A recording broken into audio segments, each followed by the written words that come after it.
louder, more energetic salawat.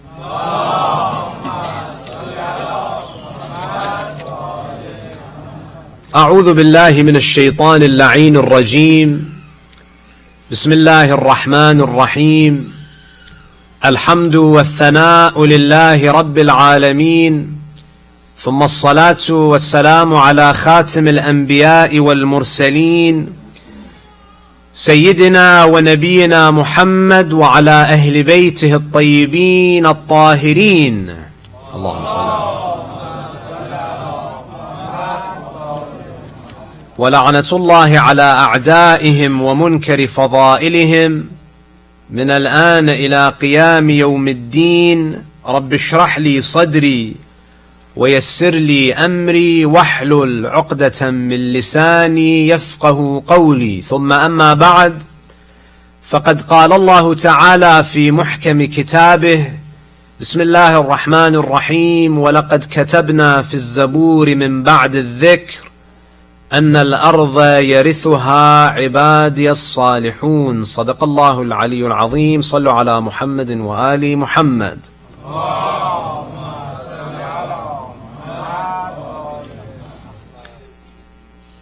Continuing our discussion on the advent of the 12th Imam and the condition of humanity before the reappearance of the Imam and after, we mentioned in our first session that the most emphasized topic in the world of hadith is the concept of the Mahdi and the end of times. We have 6,207 ahadith relating to this important topic. Alaykum as-salam wa rahmatullah.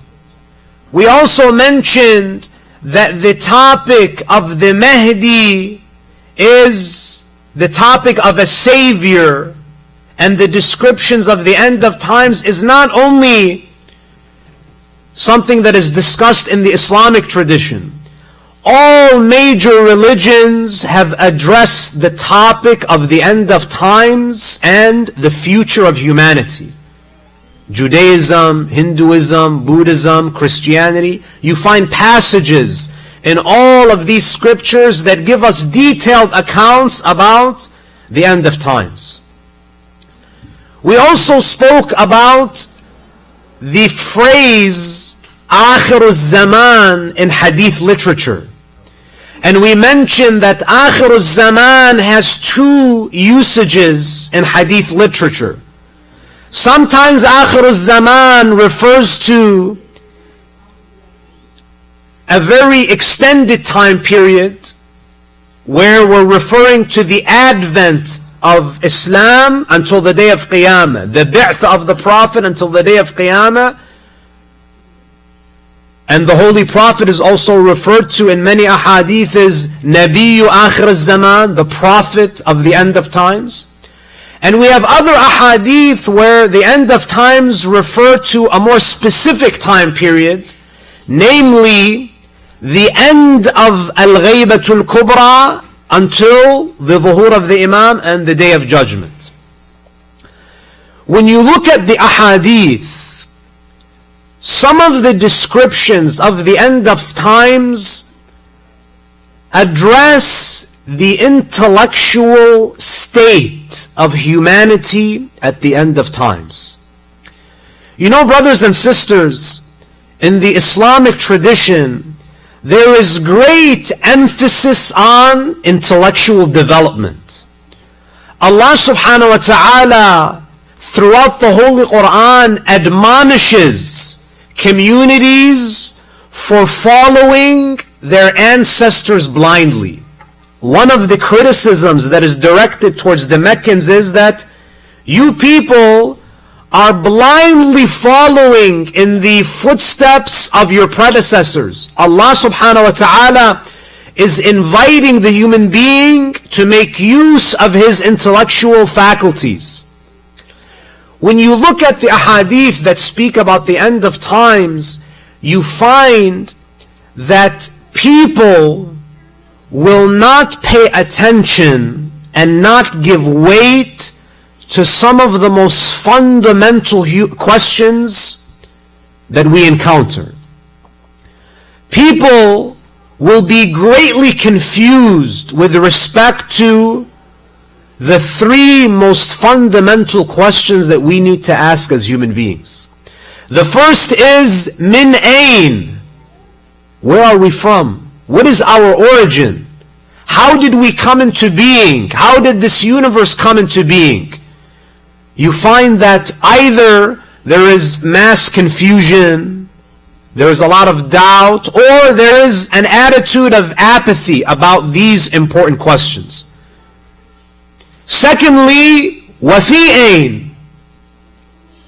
Where did we come from? What is our origin and what is our purpose? How many people actually sit and ponder deeply about the purpose of life? We're very distracted. The end of times, you will find that people will not care about their origin. They will not give importance to these fundamental questions, and they will not ask these deep questions. What is the purpose of life? Wa ila ayn? Where are we going? What is our point of origin? What is our purpose? And what is our ultimate destination? The ahadith that describe the end of time say that Akhiruz Zaman will be characterized as a time of great confusion, a time of doubt. People will have serious doubts about their origin, their purpose, and their ultimate destination. And that is because of the proliferation of many different ideas and philosophies and systems of thinking. You know, if you go online and you research about the different theories about the origin of man, you're going to be overwhelmed. If you try to research and conduct an in-depth study about what are the theories out there about the purpose of human existence, you're going to be bombarded with so many different views, often diverging views. When you want to explore the question of what is the ultimate destination of man, again, so many different theories and philosophies. So you find that in the ahadith, Akhiruz Zaman is a time of great confusion. It's a time where people will become very skeptical. You know, brothers and sisters, we live in a time where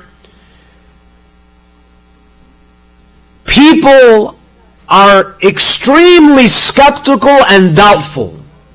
You know, brothers and sisters, there's a hadith that is mentioned by Sheikh al-Tusi, one of our prominent ulama, who wrote a book called Al-Ghayba. He's gathered all of the ahadith that speak about the occultation of the Imam and the end of times and the imminent reappearance. He says there's a hadith from one of the Imams of Ahlul Bayt where he says, فَعِنْدَ ذَلِكَ, when the Imam is in Ghayba and the occultation has become prolonged, فَعِنْدَ ذَلِكَ يَرْتَابُ الْمُبْطِلُونَ. This is when the mubtilun will put forth many doubts. What is the meaning of mubtilun? This noun is mentioned in the Quran. It refers to a group of people. Allah subhanahu wa ta'ala in surah number 29 verse 48, He tells us about why He was adamant about the Prophet not writing and reading. You see, there's a debate over whether the Prophet was literate or illiterate, but the general consensus among many ulama is that the Prophet had the knowledge. He knew how to write and read, but he just never practiced it. He was not known in Arabia as someone who read or someone who wrote. Why? Allah explains. He says, وَمَا كُنْتَ تَتْلُو مِنْ قَبْلِهِ مِنْ كِتَابٍ وَلَا تَخُطُّهُ بِيَمِينِكَ إِذًا لَارْتَابَ الْمُبْطِلُونَ. O Muhammad, if you were someone who was known as someone who was able to read and someone who wrote, those who have a propensity to doubt, to have irrational doubts, they would have put forward those doubts and those arguments. They would say, oh, this Quran, Muhammad learned it when he was reading the Bible or the Torah. This Quran is the product of Muhammad's research because he was always reading, he was always writing, always researching. So you find in the Quran, mubtilun are a type of people who have irrational doubts, who are looking for excuses to reject. Allah subhanahu wa ta'ala has no problem with people who have logical doubts. Islam teaches you that doubt is a good place to start, but it's not a good place to stay in forever. There are many people today, they ask good questions, they raise important questions, but that's all they do. They just ask, they doubt, they have this attitude of skepticism, but it's never followed by sincere investigation. This is the attitude of the people of Akhiruz Zaman. They're skeptical, they raise questions, but a lot of their doubts are irrational. They're looking for excuses to reject faith. You know, there's an interesting story about Ibn Sina. Ibn Sina is one of the most famous Muslim thinkers in Islamic scholasticism. In the West, he's known as Avicenna. You know, subhanallah. When it's a Muslim scholar, they always have to Latinize his name, make him sound like some Italian guy. He's Ibn Sina. And this is a man who was, as many of you know, he was a polymath, a Persian polymath. He had mastery over many different subjects. Historians say that he wrote about 450 works. 150 on the subject of medicine. He wrote on the subject of philosophy, 40 writings in medicine. He was really a genius of his time. He had a student by the name of Bahman. He was a student, one of the closest students of Ibn Sina. His student told him that, "Oh, Ibn Sina, you are such a unique thinker, you're a brilliant thinker, you're a genius with all of this knowledge and this expertise in a wide range of topics, that I think that if you were to claim nubuwwah, people would believe that you're a prophet and they would follow you." Ibn Sina, he doesn't say anything, he ignores the comment. They're traveling together and it's nighttime. They camp out at a place, at a home. In the middle of the night, Ibn Sina, he wakes up his student. You know, at that time there was no running water. He tells them, "Can you go outside to the well and get me water?" It was a cold night. He woke him up. He woke up Bahmanyan and said, "I'm thirsty. Can you wake up and go outside and get me some water?" You know, when someone wakes you up in the middle of the night, you want to try to come up with excuses not to go. He tells Ibn Sina that, "No, it's too cold outside. If you drink water, you might get sick. You know, wait until the time of Fajr and I'll get you water." And he gives them many different excuses. Oh, the well is far away, you know, there might not be water. Ibn Sina says, okay, he goes back to sleep. A couple of hours later, they hear the adhan.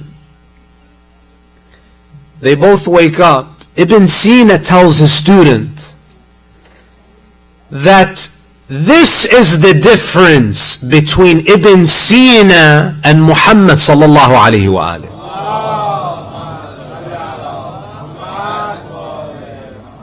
His student says, "What do you mean? What are you talking about?" He says, "This mu'adhin got out of his bed on a winter night, walked through the alleys, sacrificed his sleep, climbed up all the way on this minaret, and is reciting adhan to follow in the footsteps of a man who he has never met. He never met Rasulullah. But look at how much love he has for the Messenger of Allah that he's willing to make these sacrifices. You are my student. You see me every day. You spend time with me. I asked you to get up for one night, and you didn't get up. And you made all of these excuses. You see, the human being, when you want to make excuses, you can come up with all of these justifications. In Akhiruz Zaman, people will be like this. That's why you see this atheist movement. When you're not sincere in your pursuit of haqq, shaitan is going to supply you with many excuses. That's why Amirul Mu'mineen, salawatullahi alayhi,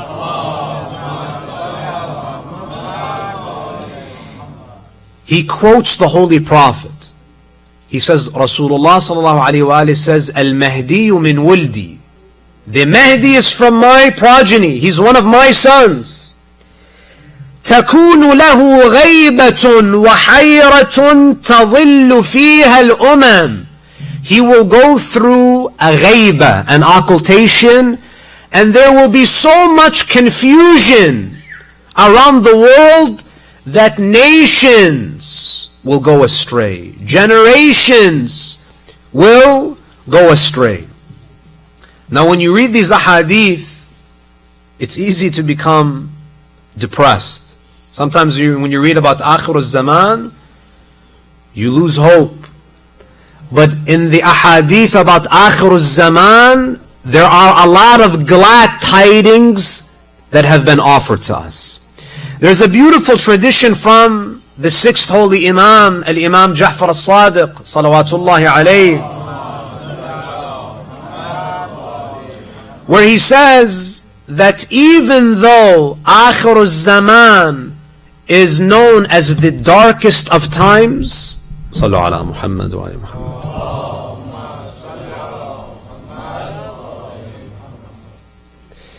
even though Akhiruz Zaman is recognized as the darkest of times, a time of deviation and confusion, Imam Zainul Abidin, Imam As-Sadiq, what does he say?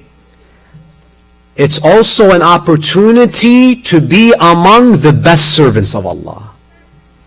He says, أَقْرَبُ مَا يَكُونُ الْعَبْدُ إِلَى اللَّهِ وَأَرْضَى مَا يَكُونُ عَنْ إِذَا افْتَقَدُوا حُجَّةَ اللَّهِ.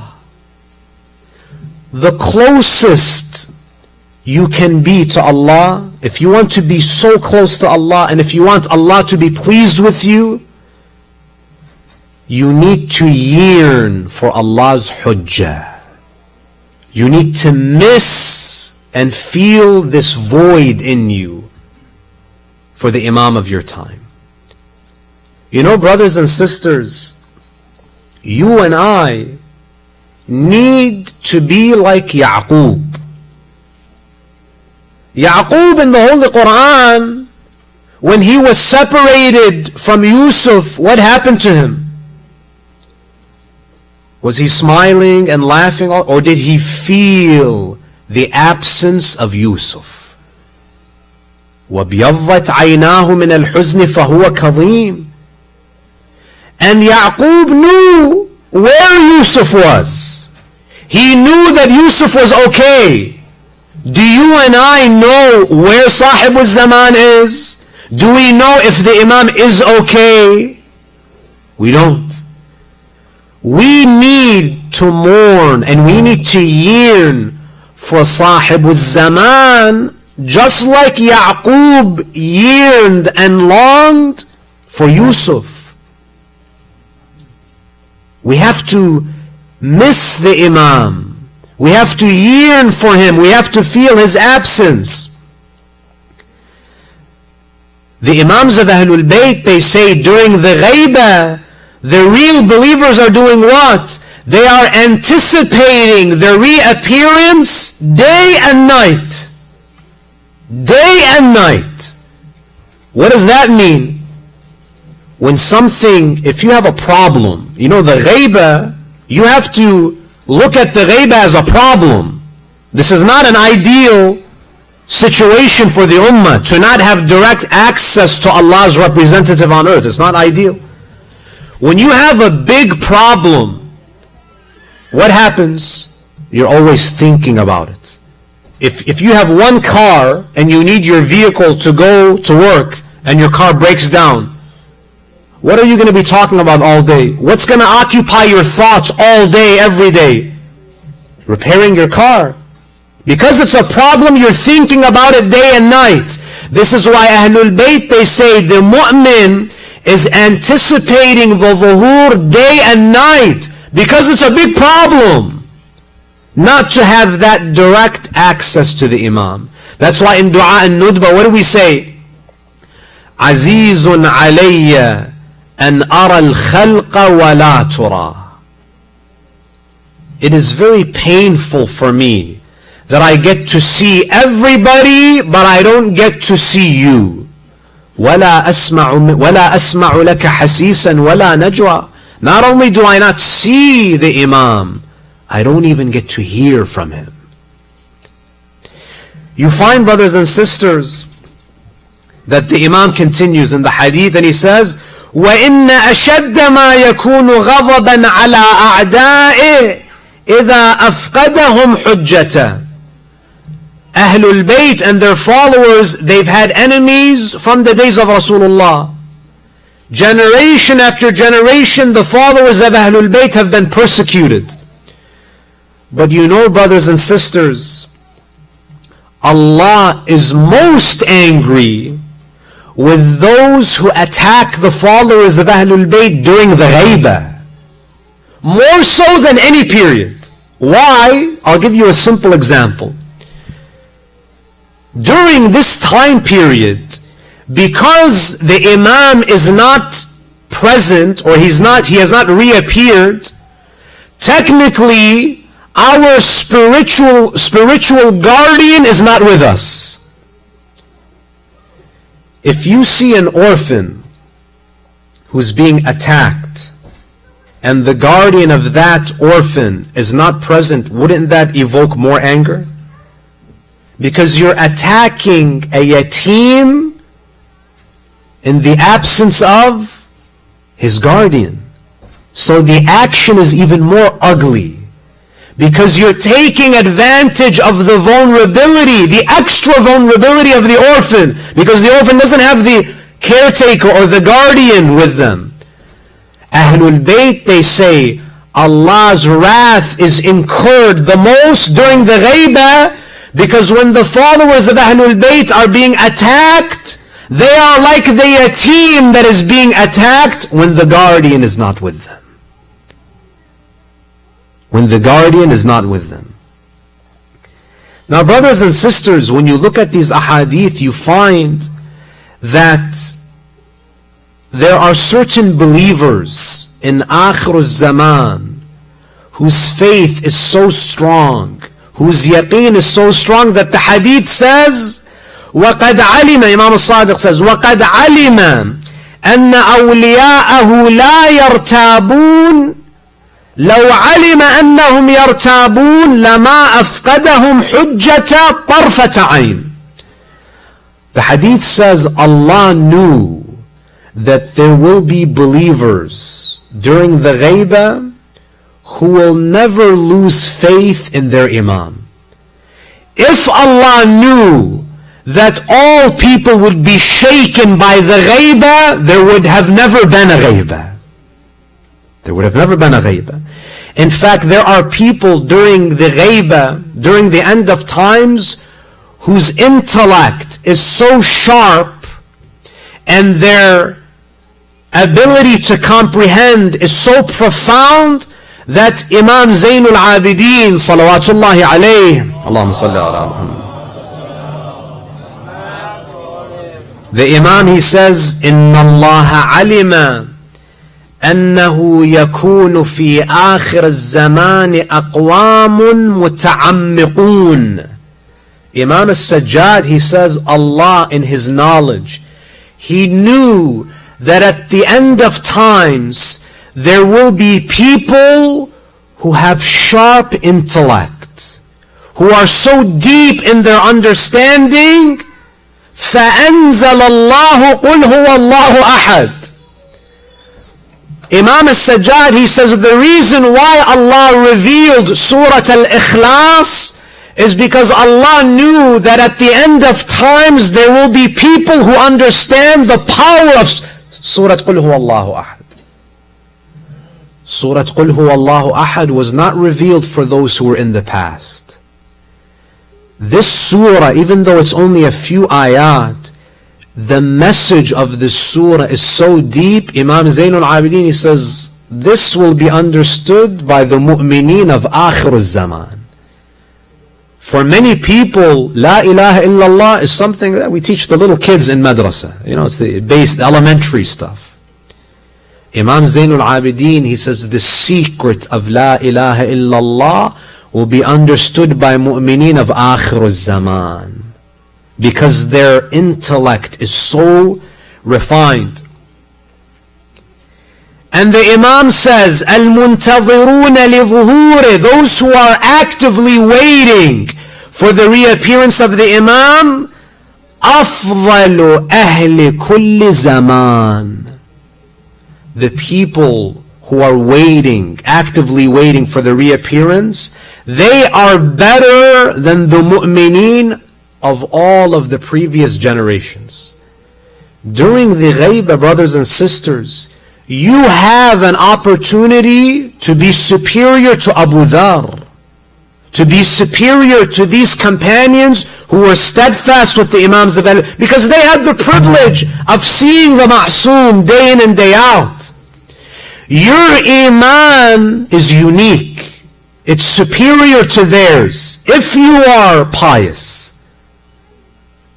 And inshallah in the subsequent nights we'll speak more about the believers of the end of times. What makes these believers unique? It's not the abundance of their prayers or fasting. No. What makes them unique? The Imam says, Imam al-Sajjad, he says, لِأَنَّ اللَّهَ أَعْطَاهُمْ مِنَ الْعُقُولِ وَالْأَفْهَامِ وَالْمَعْرِفَةِ, because Allah has given them sharp intellect. He has given them understanding. So much so, فَصَارَتِ الْغَيْبَةُ عِنْدَهُمْ بِمَنْزِلَةِ الشُّهُودِ. Their understanding is so deep that for them it doesn't make a difference. Their Iman is solid, whether the Imam remains in ghaibah or the Imam reappears. It's not that dhuhur will increase their Iman. For them, they are spiritually mature. They don't need to see the Imam with their eyes. In the same way, they don't need to see Allah to go down and to sujood to Him. A sign of spiritual immaturity is that you have to always see something with your eyes. Allah subhanahu wa ta'ala in Surah Al-Baqarah verse 55, He criticizes Bani Israel. If you read the Quran, you really feel sorry for Musa, how much grief they caused him. And notice, Bani Israel, they never say, Ya Rasulullah or Ya Nabi Allah. They say, Ya Musa, like he's the janitor or he's their next door neighbor. They don't even address him with respect. They say what? Ya Musa, lan nu'min lak hatta nara Allah jaharatan. This is after He showed them the miracle, the Red Sea was split. They say, we will never believe in you until we see Allah with our physical eyes. Spiritually immature.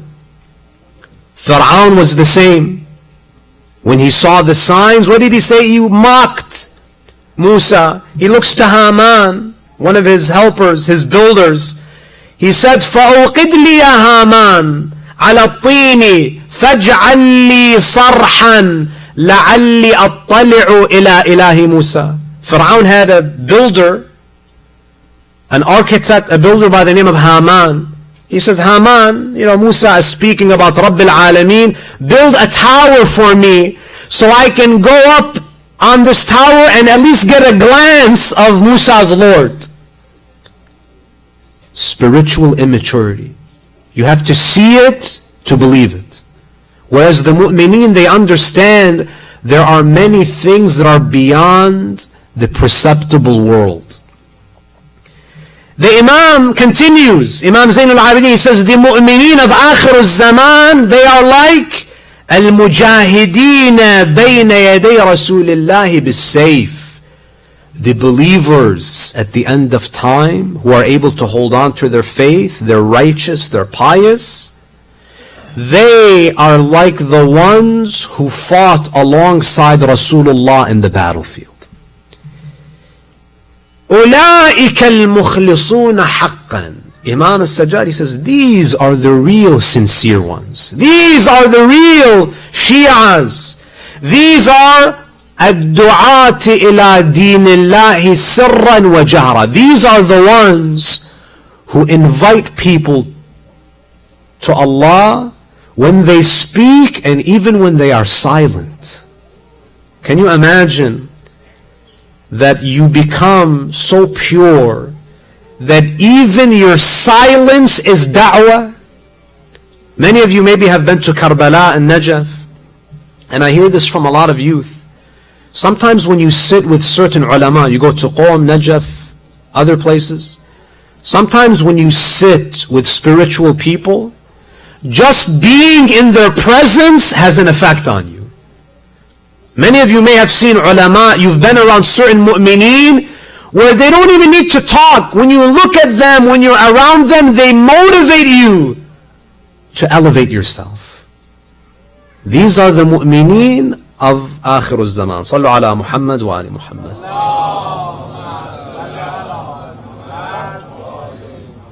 When the Imam reappears, what does he do? So we said that during the end of the ghaibah, there's mass confusion. Only the believers, the steadfast believers who have refined intellects and minds, they will be on the front lines. They will be saved during this period. When the Imam reappears, what is he going to do to the intellectual condition? How is he going to deal with the intellect of human beings?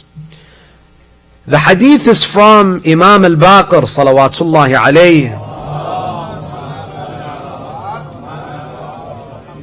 He says, إِذَا قَامَ قَائِمُنَا, when the 12th Imam rises, وَضَعَ اللَّهُ يَدَهُ عَلَى رُؤُوسِ الْعِبَادِ. Allah will put His hand, or it could be understood the Imam's hand, on the heads of all people. This could be metaphorical to indicate that under the Imam's leadership, this will happen. فَجَمَعَ بِهَا عُقُولَهُمْ وَكَمُلَتْ بِهِ أَحْلَامُهُمْ. Under the leadership of the 12th Imam, people's intellects will be gathered and their dreams will be achieved. The ulama, they have understood this hadith in one of two ways. They say, number one, the hadith says, He will gather not the intellects and the minds of Muslims, all of the ibad, which means the Imam is going to elevate the intellectual standard for all people, not just Muslim Shias. The Imam is the Imam of all people. What does it mean when the hadith says, فَجَمَعَ بِهَا عُقُولَهُمْ, that He will gather their intellects? One opinion is, if you look at the world today, are human beings bringing their minds together to move forward, or what are we doing? The brightest and the most brilliant people, where are they going? They're going to work for what? Department of Defense, Pentagon. They're working for companies that are doing what? That are building and creating more efficient ways to kill people. the people that graduate from Ivy League schools, they're recruited by companies to do what? To find more innovative ways to destroy humanity. Many of you may be familiar with the neutron bomb. You know what the neutron bomb is? This is a type of bomb that was designed by some of the most brilliant scientists and engineers. Do you know what the goal of this type of bomb is? It is to completely kill all human beings, but to keep the oil infrastructure intact. Because there's so much chaos in the Middle East, you know. We need to come up with a way to obliterate everyone, but not to damage the oil refineries and the oil infrastructure. This is what insan is doing with his intellect. Instead of fighting each other, the Imam will reconcile people. So we use all of this mental energy and our intellectual talents not to destroy the planet and to destroy mankind, but to do what? To advance mankind. This is one possible meaning of فَجَمَعَ بِهَا عُقُولُهُم. The second possible explanation is what? That no, the Imam is speaking about individual intellects. People today are so distracted, like people on their phones, right? We can't sit through a majlis without pulling out our phones. Which we lay in bed at night, we can't fall asleep because we need something to occupy ourselves. We don't know how to even think anymore. You know, sometimes when the Quran says reflect, believe me, some of us don't even know what reflection means. Because we have to push a button, we have to send a Snapchat, we have to go on Instagram, we have to occupy, our minds are very fragmented. The Imam is going to teach us how to become people who are focused. Because when you're focused, there is a lot that you can achieve. And this is why when you look at the seerah of the Holy Prophet, you find Rasulullah and the Ahlul Bayt, they were masters of time management. The only way you can be focused and you can be goal-oriented is if you organize your time. I'll give you a few time management principles from the seerah of the Prophet that we can apply in our daily lives. Number one, you know, some of them are not very profound, but if you practice them, they'll really improve your lives. Number one, go to bed early. If Salatul Fajr is at 3:30 a.m. and you're watching Netflix at 1 a.m., Shaitan won that night, right? You're probably not going to wake up. You might wake up in Ramadan because suhoor, you have to eat, right? But if it's in another month, you're not going to wake up. Allah in the Quran, He says, وَجَعَلْنَا اللَّيْلَ لِبَاسًا, I have made the night a covering for you, a time of rest. You're going against your own nature. You're going against the natural orientation of the human being. Go to bed early, because Allah doesn't only describe mu'mineen as those who wake up for Fajr. Allah, when He speaks about mu'mineen, what does He say? وَالْمُسْتَغْفِرِينَ بِالْأَسْحَارِ. The mu'min is the one who does istighfar at the time of sahar.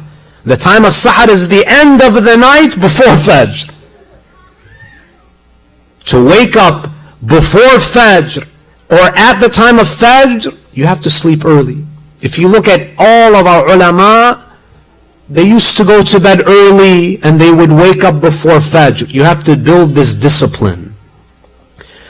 Number two, brothers and sisters,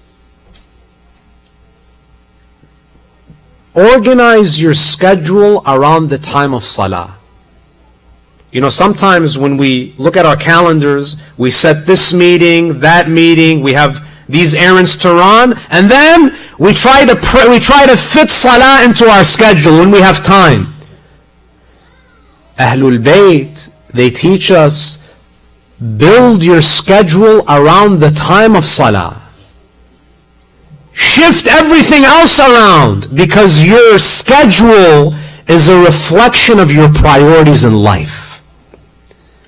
If Allah is really a priority in your life, His meeting comes first, and all other meetings can be moved around and shifted.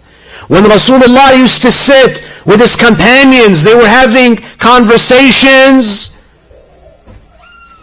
when the moment of prayer, when the time of salah would approach, the hadith says he would stand up and leave to prepare for salah as if he doesn't know them and they don't know him. We have to organize our schedules around the time of salah. You also find in the seerah of the Holy Prophet, whenever you have an opportunity to do good, don't procrastinate. If you can get something done today, don't say tomorrow. Don't procrastinate. Because there are many people who said, oh, inshallah, I'm going to pay sadaqah tomorrow. I'm going to do salatul layl, inshallah, next month I'll start. But Malakul Maut came before they had that opportunity. You have to race towards act of goodness. You know, there's a story about a man who used to like grapes. This was a few hundred years ago. He was in Iran, and he was coming home from a long day of work, and he passed by the marketplace and he purchased some grapes. He arrived home and he gave it to his wife, and he says, here are some grapes. I'm going to eat them later. I'm going to take a nap.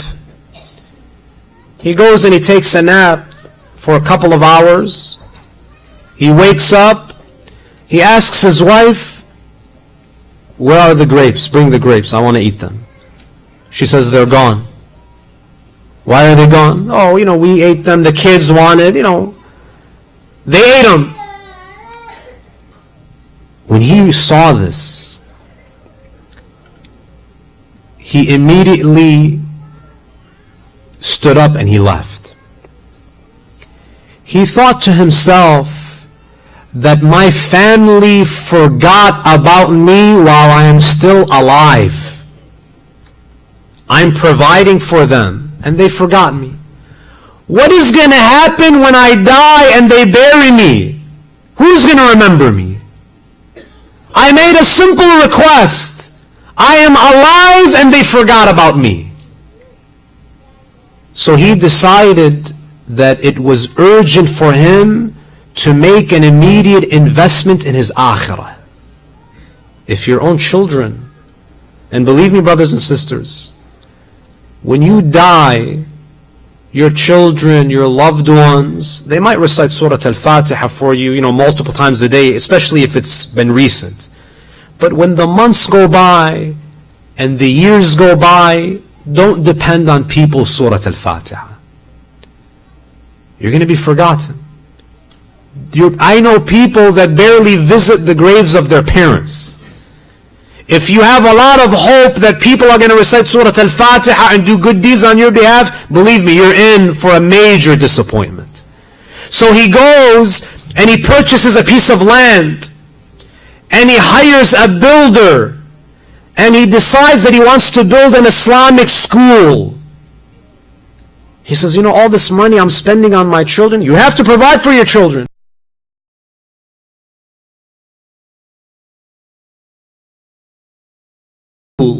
And until today, that Islamic school is graduating ulama.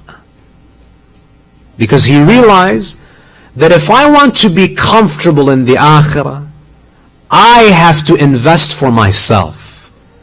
Don't depend on other people. And finally, brothers and sisters, you and I, people always complain that, I don't have enough time to read or to gain knowledge. All of us, we commute to work, right? 20 minutes, 30 minutes to work, back and forth. About an hour, hour and a half a day, we're in the car. Take advantage of that time. Listen to Quran. Listen to a lecture. Because, brothers and sisters, there are many people who have memorized the Quran, memorized many ahadith. They have gained so much knowledge because they've taken advantage of these pockets of free time throughout their day. We ask Allah Azza wa Jal to bless us and guide us and illuminate our hearts with the teachings of Muhammad wa Ali Muhammad. Allahumma aghfir lil mu'minina wal mu'minat, al muslimina wal muslimat, al ahya'i minhum wal amwat. تابع اللهم بيننا وبينهم بالخيرات إنك مجيب الدعوات إنك قاضي الحاجات إنك على كل شيء قدير وإلى أرواح المؤمنين والمؤمنات. رحم الله من قرأ الفاتحة مسبوقة بالصلاة على محمد وآل محمد.